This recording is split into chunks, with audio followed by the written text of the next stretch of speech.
be talking to you today about sleep in the prenatal period and why I believe that if we preserve sleep in this critical point in time, we're going to be able to protect children from the effects of intergenerational adversity. My name is Claudia Lugo Candelas, and I'm really thrilled to be here to share my research. Adverse childhood experiences are some of the most difficult experiences that can happen to a child. If I could prevent every child everywhere from being exposed to adversity, I would, but I can't. What I can do is try to protect the next generation from experiencing the effects of the previous generation adversity. Let me tell you how I plan to do that. So first, adverse childhood experiences, I'm going to be calling them ACEs from now on. ACEs include a set of experiences, things like childhood abuse, neglect, and household dysfunction, things like being exposed to a parent with severe mental illness, incarceration, and some of those things. The thing about adverse childhood experiences is that they're very common. I'm not going to ask folks in the audience to do a show of hands, but 60% of us here have had at least one of these things happen by the time we're 18. Daunting, 1/6 of us will have had 4 or more of these things happen in our childhood. Adverse childhood experiences are also not equally distributed, so racial and ethnic groups that are minoritized are disproportionately exposed to these sets of experiences. And in the last years, research on the long-term effects of adverse childhood experiences has really exploded, showing that when these things happen to ourselves in our childhood, there are consequences in adulthood. Things like having 4 times the risk of depression in adulthood when you have an adverse childhood experience. As if that weren't concerning enough, we now have research suggesting that it may not end there, and that there may be consequences for the next generation. Certainly, studies find that children of parents who have had adverse childhood experiences in their own childhoods have 4 times the risk of depression and anxiety disorders in their childhood. So what do we do? How do we stop this cycle? We find a place to intervene. And I'm going to propose to you that place is sleep in the prenatal period. Why sleep? First and foremost, because we know that people who have a history of adverse childhood experiences sleep more poorly, up to 5 times worse than peers who haven't had these experiences in their childhood. And that includes pregnant people, with studies showing that pregnant people have more difficulties falling asleep, staying asleep, and sustaining healthy sleep if they have had one of these adverse experiences in their childhood. There's also racial and ethnic disparities and inequities, such that minoritized racial and ethnic groups get poorer and lower quality sleep. So, we don't know why ACEs lead to poor sleep in adulthood, but there's many theories. One of them is that when you experience one of these things early in your childhood, it really disrupts your sense of security and your ability to form secure attachments, and that in turn can turn into hypervigilance, or a state of kind of looking out, seeing what's going to happen next in this unforeseeable future. That in turn, we think, could impact melatonin.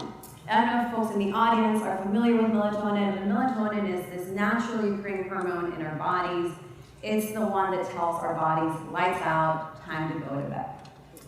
So we know sleep is highly involved in properly regulating our bodies and making sure that our immune and our stress systems are working the way they should. So we have a pregnant person with a history of childhood adversity who is having all these alterations in their melatonin circulation. They're not sleeping well. We might also have a person who's in this pregnancy with an overactive immune system and stress system. Now, we know from basic science that that can impact the development of that fetal brain because it's being exposed to a nexus of inflammatory agents and stress hormones. And work from my lab and other labs is starting to show that there is, in fact, an association between sleep in the prenatal period and offspring outcomes. So here I'm showing you, in the bottom of this graph, I'm going to show you hours of sleep in pregnancy broken down by trimester. So each set of colors is a different trimester in pregnancy. On the side, what I'm showing you is children's emotion regulation activities as rated by a very standard instrument that we use. And what we find is that when pregnant people get less than 6 hours of sleep in that second trimester of pregnancy, their children have increased difficulties with emotion regulation. And what about emotion regulation? So emotion regulation, not only is it a skill that's critical to our everyday social-emotional well-being and development, it's also highly related to risk for future depression and anxiety disorders. So this may be a sign early on in childhood of what's to come for this child. Sleep studies in this area have been limited because they haven't really looked at the mechanism within that pregnant person or in that developing brain. So thanks to the One Mind, we are going to be doing precisely that. We're going to be recruiting participants in the second trimester of pregnancy, and we're going to be looking at their history of adversity in childhood. When they're going to be assaying their circulating melatonin rhythms throughout the night via saliva samples, and we're going to be measuring sleep objectively. This is very important because we're getting an objective assessment of sleep with these little watches that look like, some of you may have Fitbits or iWatches on, that sort of thing. And then we're going to test the hypotheses that our participants with a history of maternal adversity in childhood are going to show alterations in their melatonin circulation and poor sleep in pregnancy.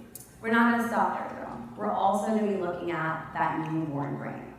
And we're going to be doing that with something that we call electroencephalography, or EEG.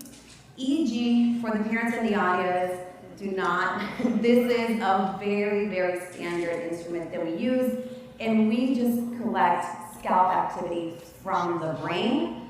This is sort of similar to the videos recording right now, and one of the things that this allows us to do is to, in a way that's very non-invasive and very safe, look at that brain right off, right when the child is born. We're going to be looking at patterns that have been found to be predictive of later risk for depression and anxiety. We're also going to be looking at children's sleep right after they're born, trying to understand how maternal sleep and infant sleep are related. And then we're going to follow these children until they're close to 1.5 years and see how they're doing with their emotion regulation skills. So I'm going to wrap this up by focusing on why this matters. The first thing is, sleep in pregnancy is vitally important, and you don't have to take it from me. We ask our participants every time they do a study, and this is what we get from them. This is a quote from a participant saying, good sleep is also helpful for managing stress and emotions. That's good for the baby. So for many of those in the audience who may have had the experience of being pregnant, you all know that what's happening during pregnancy is vital for yourself and for the next generation. The other thing if you can take one thing away from this talk, is the fact that sleep is modifiable.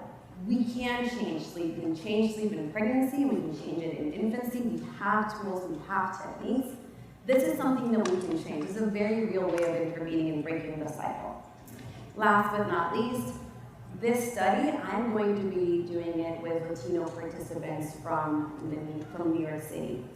One of the things that I find really helpful in doing these sorts of studies is that we can move from disease and deficiency-focused models of minority mental health and really harnessing these interventions to reduce disparities. So, thank you. With that, thank you so much.